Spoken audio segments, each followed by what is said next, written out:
আমরা পৌঁছে গেলাম কামরূপ কামাখ্যায়। কিন্তু এই কামরূপ নামকরণ কেন হলো সেটা জানেন? দক্ষ যুদ্ধের পর সতীর যোনিমণ্ডল পড়েছিল কামাখ্যায়। সতীর দেহ পৃথিবীর বিভিন্ন জায়গায় পড়ার পর শান্ত সমাহিত হয়ে ধ্যানমগ্ন হয়ে পড়েন মহাদেব। কিন্তু তার ধ্যান ভাঙার কোনো লক্ষণই দেখা গেল না। তখন দেবতারা শিবের সেই ধ্যান ভাঙানোর জন্য কামদেবকে ডাকলেন।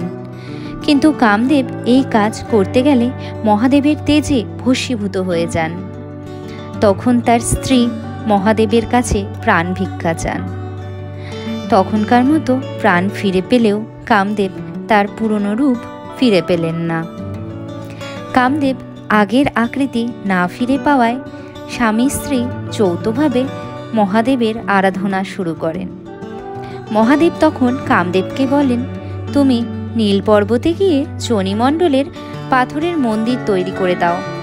মন্দিরে কাজ যেদিন শেষ হবে সেই দিন আগের রূপ ফিরে পাবে। কামদেব নীল পর্বতে সেই মন্দির তৈরি করার পর আগের চেহারা ফিরে পেয়েছিলেন।